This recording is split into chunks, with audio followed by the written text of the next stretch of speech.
নমস্কার বন্ধুরা, পাপিয়া টুকিটাকি চ্যানেলে সবাইকে জানাই স্বাগতম।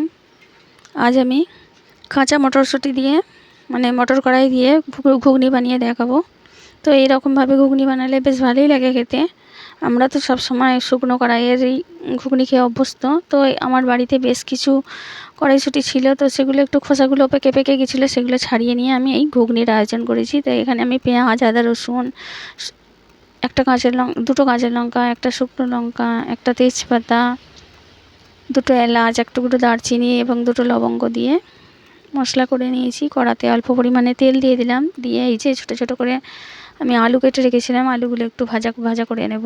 আলুটার মধ্যে একটু হলুদ দিয়ে দিলে কালারটা ভালো আসে, দেখতে ভালো লাগে, তাই আমি একটু হলুদ দিয়ে দিলাম।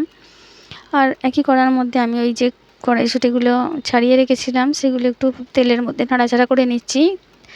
এতে করে তেলে কাঁচা কড়াইয়ের যে একটা গন্ধ থাকে, গন্ধটা চলে যাবে। তো আলুটা কড়াইটা আমার ভেজে নেওয়া হয়ে গেছে। এবার আমি কড়াতে বেশ কিছুটা পরিমাণে তেল দিয়ে দেবো, খুব বেশি দেব না, যতটা পরিমাণে তেল আমার রান্নাটাতে প্রয়োজন দিলাম। তেলে শুকনো লঙ্কা, তেজপাতা, দারচিনি, গোটা এলাচ, লবঙ্গ এগুলো আমি ফোড়নে দিয়ে দিলাম। দেওয়ার পরে এবার ওই যে পেঁয়াজগুলো কুচিয়ে রেখেছিলাম সেই পেঁয়াজ কুচিগুলো দিয়ে আমি খুব ভালোভাবে করে নাড়াচাড়া করে ভেজে নেব। আর আমার এই কড়াটার মধ্যে রোদ্দুর লেগেছে, তাই ভিডিওটা ভালো ওঠেনি। বন্ধুরা একটু মানিয়ে নেবেন, একটু সাদা সাদা লাগছে। দিয়ে দিলাম রসুন বাটা। পেঁয়াজ রসুনটা একটু ভাজা হয়ে যাওয়ার পর আমি আদা বাটাটা দিলাম।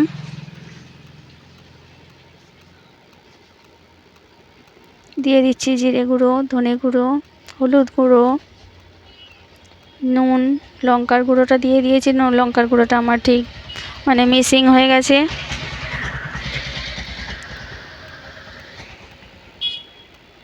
এবার এর মধ্যে আমি দেখুন আমার বাড়িতে টমেটো নেই বলে আমি একটা টমেটো কেচাপ নিয়ে নিয়েছি, সেই টমেটো কেচাপটাও দিয়ে দিলাম। আপনারা অবশ্যই বাড়িতে টমেটো থাকলে টমেটো দেবেন, আমার নেই বলে অপারকে আমি দিলাম টমেটো কেচাপটা। এবার আমি খুব ভালোভাবে করে কষিয়ে নেব একটু সময় নিয়ে। যে কোনো রান্নায় যত ভালো করে কষানো হয় ততই খেতে ভালো লাগে। দিয়ে দিলাম স্বাদ মতো নুন। দেখুন আলু কড়াই আমার খুব ভালো মতো কষানো হয়ে গেছে। এবার আমি এর মধ্যে জল দিয়ে দেব।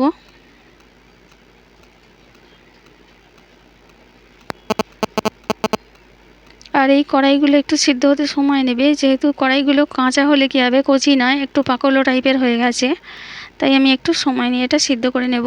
হয়ে যাবার পর দেখাচ্ছি। দেখুন ঘুগনিটা আমার হয়ে গেছে। আর এই রকম টেক্সচারটা রেখেছি, খুব বেশি ঘনও নয়, খুব বেশি পাতলাও নয়। এর ওপর থেকে আমি একটু ধনেপাতা ছড়িয়ে দিলাম। তো কেমন লাগলো রেসিপিটা প্লিজ কমেন্ট করে জানাবেন বন্ধুরা। ধন্যবাদ।